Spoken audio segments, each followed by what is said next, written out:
having me here today. So I'll be covering a couple of things and key themes today, specifically around the areas of emerging technology, deep diving into the areas of AI, blockchain and cybersecurity, and looking into the areas of why does it matter and how does it impact you.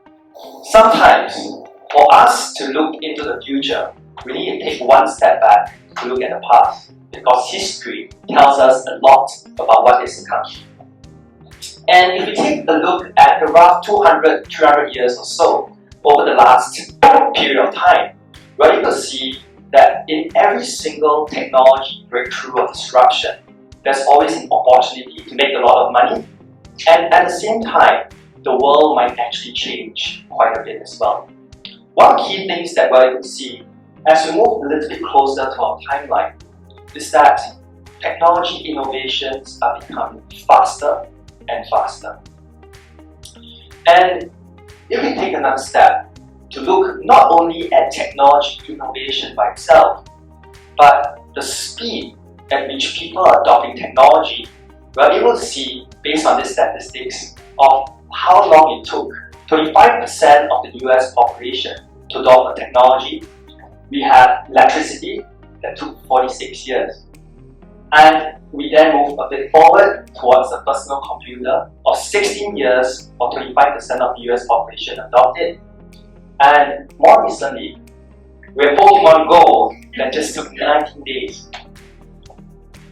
Not only is technology innovation becoming faster and faster, but people are adopting technology at an accelerating rate. What does this mean?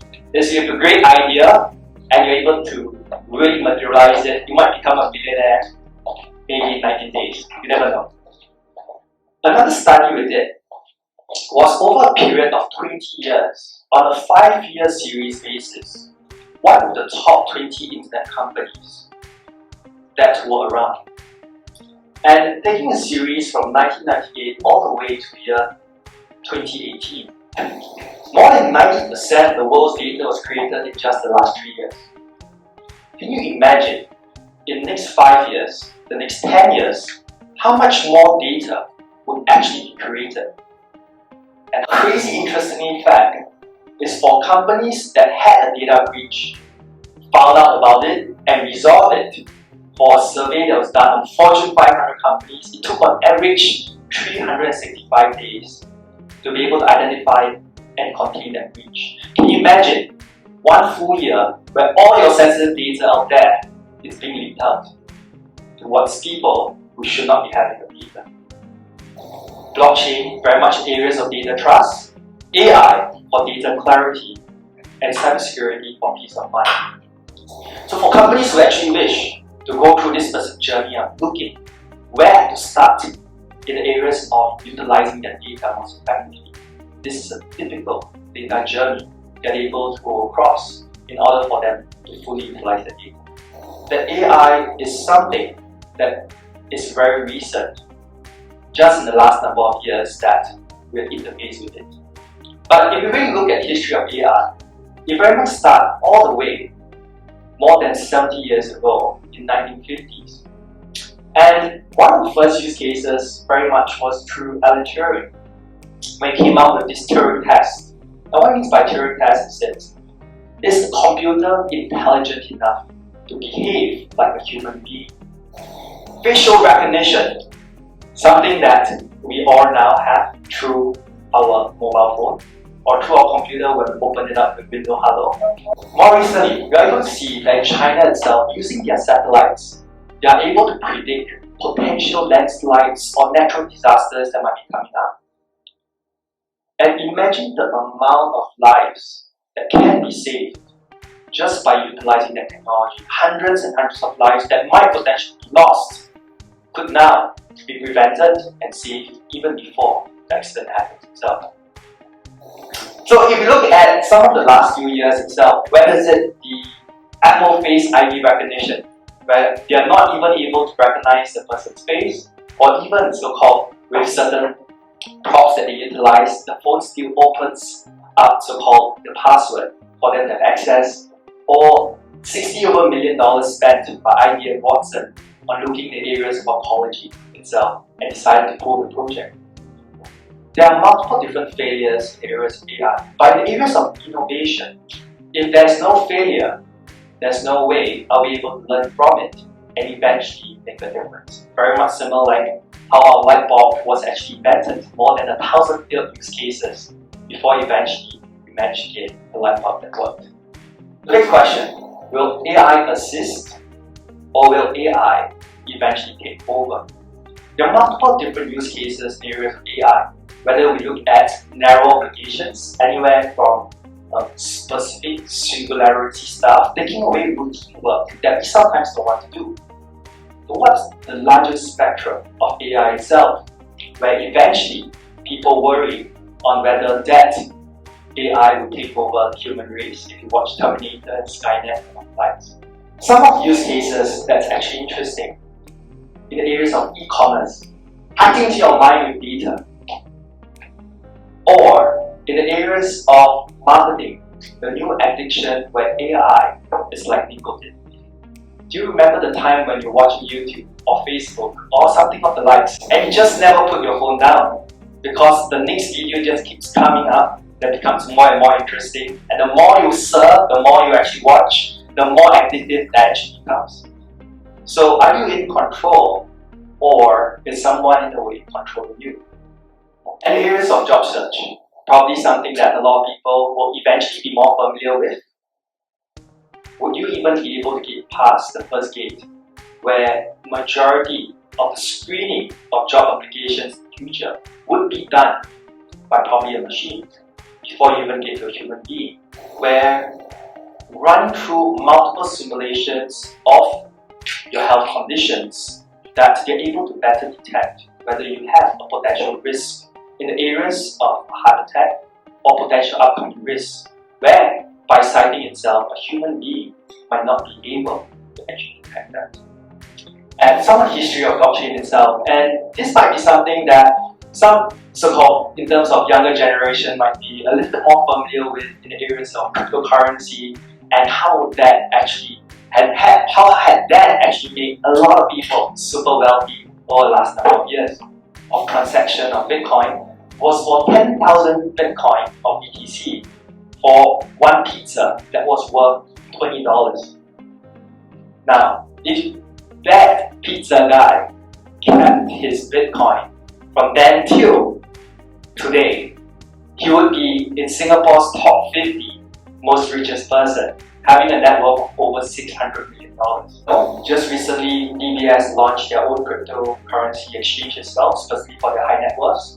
And just in one quarter, on a daily rate, they're doing approximately about $30 to $40 million being traded just on DBS exchange itself. You know, the pilot. We had Coinbase, which is one of the first few exchanges as well in the US that got listed just this year. And in April, basically on a high, Bitcoin went up to 64,000. If you check the news or if you follow the market, just probably the last 2-3 days, you went under 30,000, just probably a little bit above 30,000 today. Huge volatility difference, more than 100% in a couple of days, but that is the market. So let me zoom a little bit in. And why do I cover a little bit of the history of blockchain technology and so much of it being heavy in the areas of cryptocurrency? Is primarily because although the underlying technology of blockchain is fantastic, you might have the most fantastic technology out there in the world, but if no one adopts that technology and no one knows about that technology, then it wouldn't be fully utilized. So estimated, how big would this market actually grow to? Estimated, they're looking at blockchain spending to be more than $3 trillion itself over the next number of years. Across 45 countries, governments has actually adopted multiple different blockchain initiatives. In Singapore alone, we might know about Project Ubin. We know about the island Ubin, but the project is called Project Ubin, where they're looking at creating a Singapore digital currency backed by blockchain itself, and that was the initial trials of Project Ubin. They are currently at their 5th stage of implementing this topic on trust. Quick question, would you trust a robot more, or would you trust a human being more? We need to put that into context. Why? Because would you trust a robot more? to book an airline ticket for you, or a driverless car to bring you from point A to point B, or a robot to operate open heart surgery on you, or a robot to take care of your newborn kid. What's going to be the future of agreements? And that's what we call smart contracts, although it's not that smart, or rather we call it programmable contracts. Imagine being able to use computers to write agreements onto so-called an agreement, onto so-called programmable contract, where say if something happens, what will happen? If something doesn't happen, what will happen? If the goods I receive on time, the payment will go out. Or if I receive it late, there will be a penalty across. Or if I receive it early, there will be incentive around it. And that's where blockchain can make a difference in the areas of automation and smart contracts. Something to look into. And if we pick something a little bit closer to us that we do every single day, food. Everybody likes food. Everybody likes good food. How do you know when you are eating that piece of meat, or you're buying that nice wine from a specific nice region, or drinking that whiskey, or eating that vegetarian food or organic food? How do you know that it really is where it says it's from? How do you know that it really is organic or likes? And that's where the utilization of blockchain can come in, where you're able to have better provenance and traceability, be able to track literally from farm to fork, where it was originally created, timestamp, geolocation, and through the value chain itself, you're able to then better identify. This one is in the areas of, in the instance that the servers or the data was hacked, the data will not be made usable. And number two, if the data was hacked, then the data would be, or that hack or that leak would be able to be traceable. So imagine previously when we had treasure map many like hundreds of years ago. How they typically do to hide the treasure map is they tear up the treasure map to 10 different parts, pass it 10 pirates, and they go to different parts of the world. The problem with that is that they forgot if one or two pirates actually goes missing, or if one or two pirates actually dies of old age, then treasure might be lost forever. So the way we go about doing it is say, if you now have an original piece of data, we encrypt it, we duplicate it a few times, make it become like a treasure map, and tear it up to 10 different parts each, and pass 3 pieces to each different locations to store.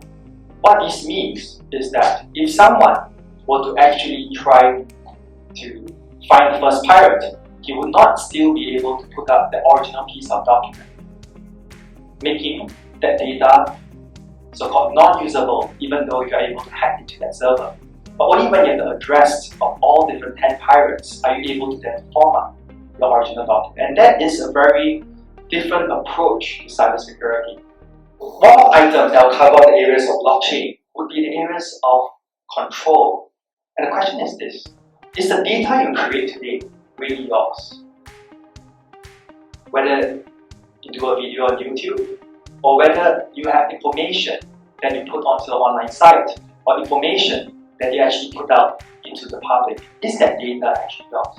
And a quick question to ask is, would you sell your personal data for $50 a month? How many would sell your personal data for $50 a month? The question then is this: what if your data is masked and that information, so-called that's being sold, will not lead back to you? Would you actually be willing to sell your masked data? There are 3 very core areas that's of interest. Number 1, the future of identity. Number 2, the future of cities. And number 3, the future of money. And of course, over the last number of years, more and more so, we hear about cybersecurity becoming super prevalent in all different things that we actually do. And hacks actually becoming more and more prevalent as well. If we take some interesting figures, we'll see that cybercrime is actually more profitable than the global drug trade. $6 trillion versus $360 billion.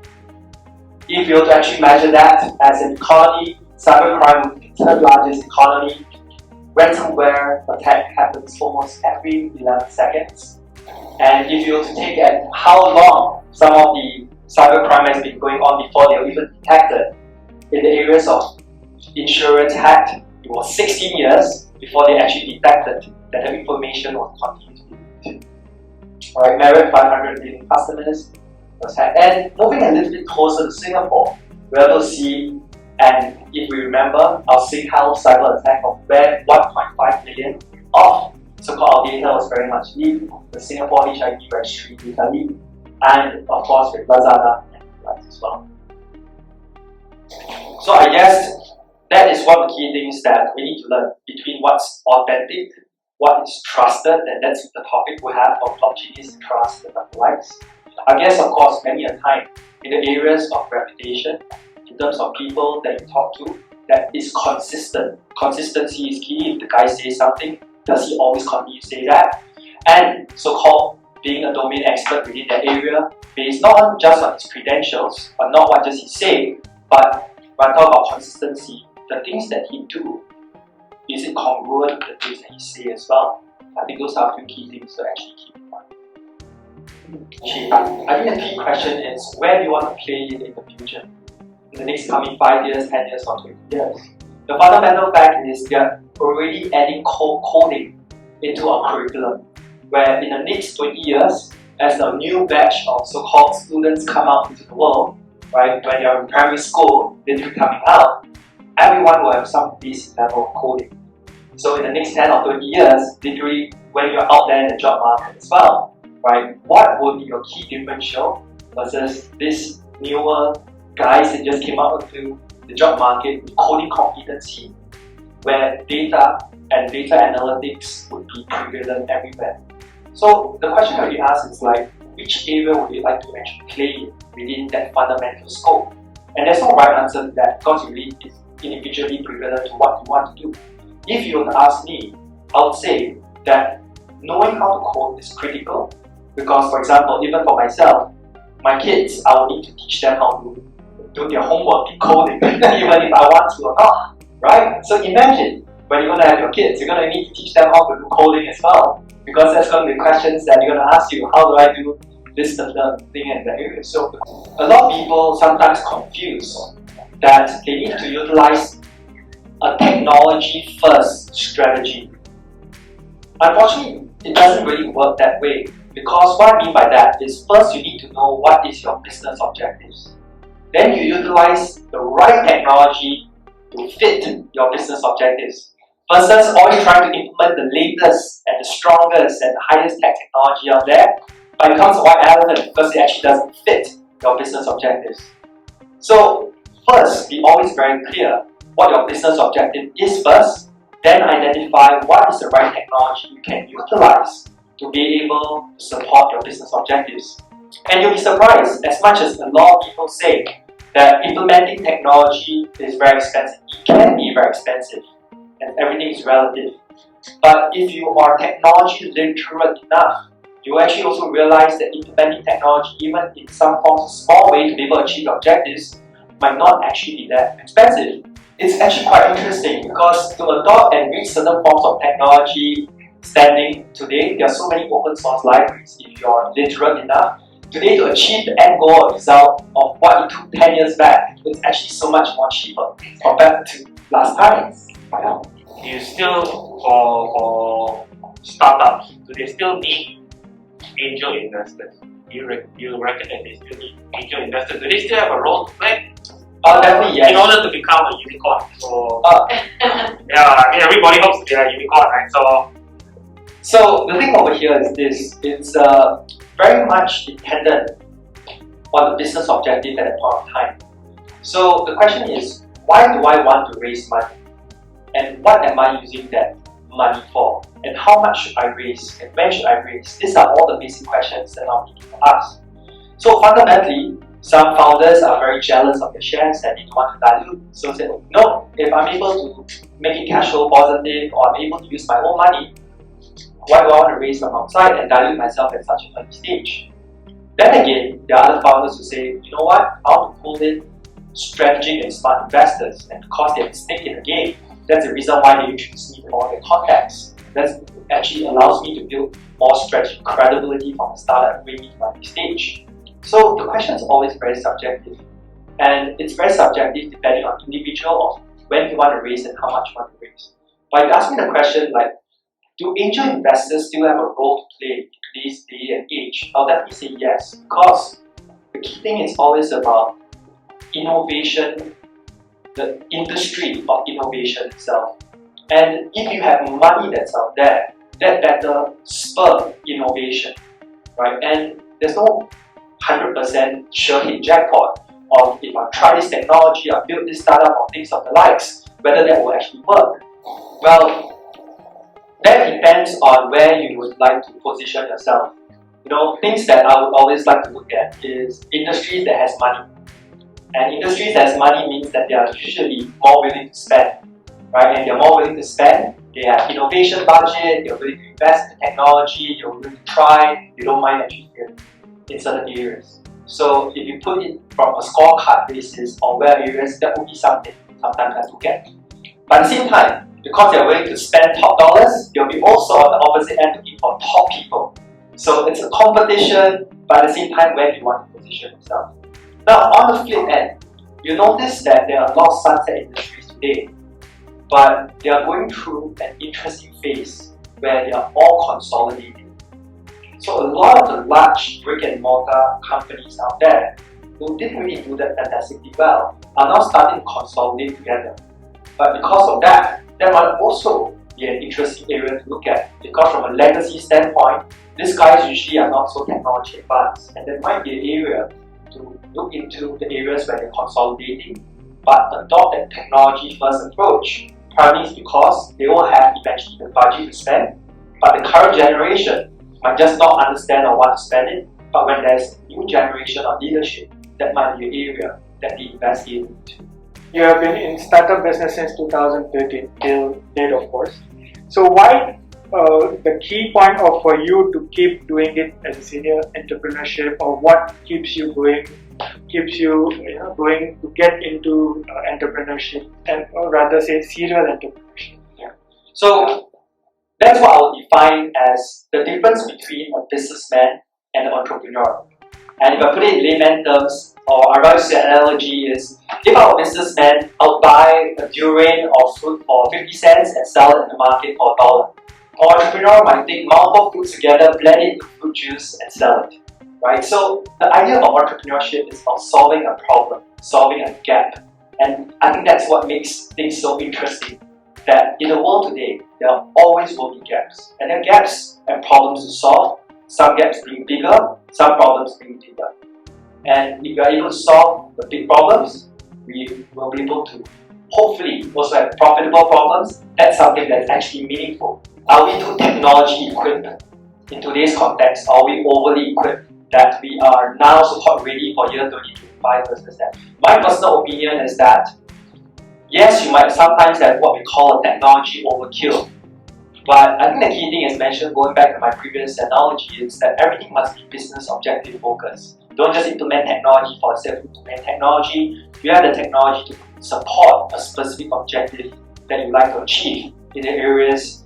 And in this particular space itself, as long as you're able to fulfill your objective, whether is it setting a competitor mode versus your competitors, so you invest heavily in technology and R&D to make yourself differentiated, that might be your key objective. Of course, you invest heavily in it, because if you do not, right, you invest 10 million, but you might be saving yourself 100 million, obviously that's something that would be critical and important. Or if you're an exciting individual looking for exciting career path and you're super innovative and you believe that so-called technology is your calling and something like, you also can reach out to us at visiongroup.co to look if there's any opportunities that you might like to look at from a career perspective.